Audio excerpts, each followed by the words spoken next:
Oi, pessoal, tudo bem? Como vocês estão? Bom, as férias acabaram, né? Foi um mês de férias que passou para alguns rápido, para outros passou bem devagarzinho. Mas bom, a gente vai voltar a nos encontrar aqui, pelo menos virtualmente, né? Nesse mundo digital que a gente está vivendo. E para começar, hoje eu vou fazer uma pequena revisão das coisas que a gente já abordou no semestre anterior. Então, todas as aulas que a gente já comentou, a gente vai fazer uma pequena revisão, tudo bem? Bom, nessas aulas virtuais a gente começou falando um pouquinho sobre os elementos estruturantes das artes visuais. Os elementos que estruturam são os elementos base, né, que dão fundamento para as artes visuais acontecerem. No caso, é o ponto, a linha, o volume e a cor. O ponto, ele é o menor elemento para uma composição de artes visuais.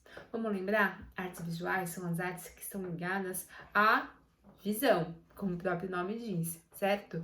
Então, o desenho, a escultura, né, a pintura, tudo que a gente aprecia olhando está relacionado com as artes visuais, tudo bem? Bom, então a gente tem o menor elemento, que é o ponto, temos a linha, que é esse percorrer do ponto pela superfície. Então, um ponto que se desloca vai formar uma linha, certo? E essa linha, né, pode nos dar a sensação ainda de volume. O que é o volume? É a tridimensionalidade em um objeto, certo? Por exemplo, vocês estão vendo aqui, ó, esse desenho dessa caveira aqui atrás de mim? Bem, aqui. Vocês percebem que ela é arredondada, certo? Ela tem uma estrutura aqui, ó, que dá a impressão de ser arredondada. Isso é o volume, né? É essa tridimensionalidade. É quando a gente tem um elemento com altura, largura e profundidade, certo? E além disso, como elemento estruturante das artes visuais, nós temos as cores, né? Que podem ser cores quentes, cores frias, né? Dependendo da sensação que elas nos transmitem. Temos as cores primárias, que são o vermelho, o amarelo e o azul, que dão origem a todas as outras cores. E a combinação de cores vai nos transmitir algum tipo de sensação, que pode ser uma sensação agradável ou não, né? Dependendo do nosso repertório e do nosso gosto. Bom, esses elementos estruturantes, depois a gente passou para a aplicação disso, né? E eu falei para vocês sobre o papel. O papel ele foi inventado, né, pelos chineses, esse papel que a gente tem.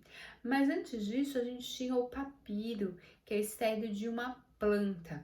Ou seja, o papel ele é um elemento físico, né? É alguma coisa que a gente consegue tocar e que a gente pode utilizar para as nossas composições artísticas, né?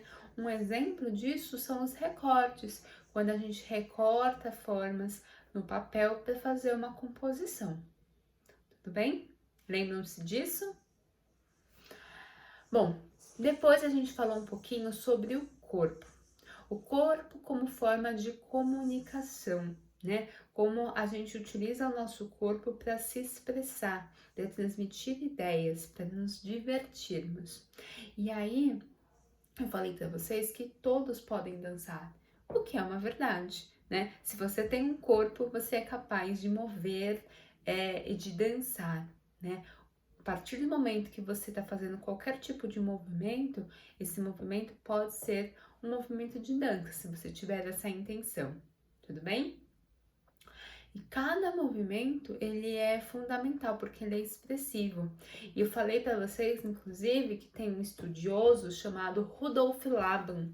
O Laban, ele começou a estudar essa expressão que o movimento carrega, né? Essa expressividade que o movimento é capaz de nos transmitir.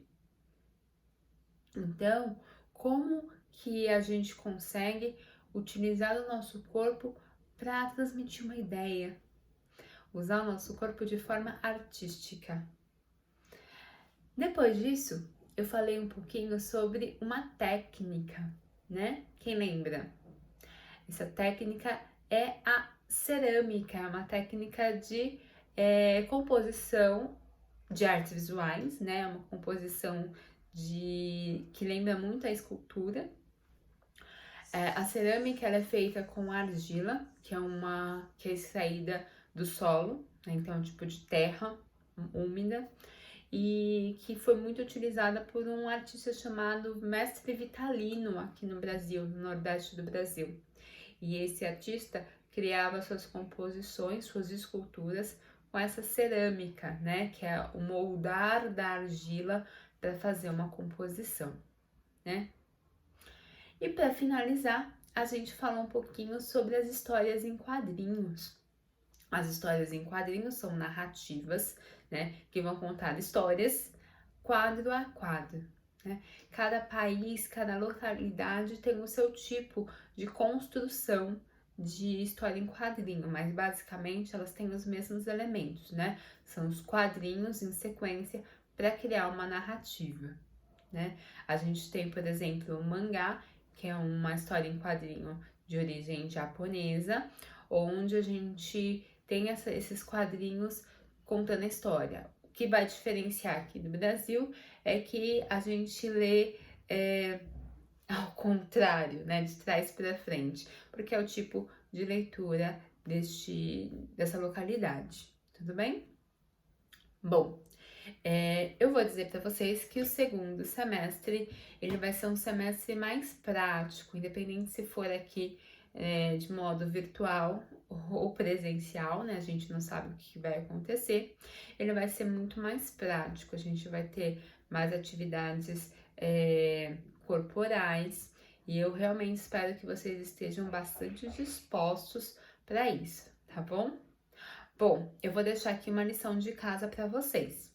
Vocês vão ter que fazer uma revisão do que a gente estudou no primeiro semestre, né? Que foi o que eu falei agora para vocês. E vocês vão ter que fazer essa revisão em forma de desenho. Então, vocês vão fazer um desenho do jeito que vocês quiserem, que vai compor, né? Que vai expressar o que nós estudamos no primeiro semestre. Tudo bem? Tirem uma foto e enviem para mim. Bom, turminha, eu espero que vocês tenham gostado e até a próxima. Tchau!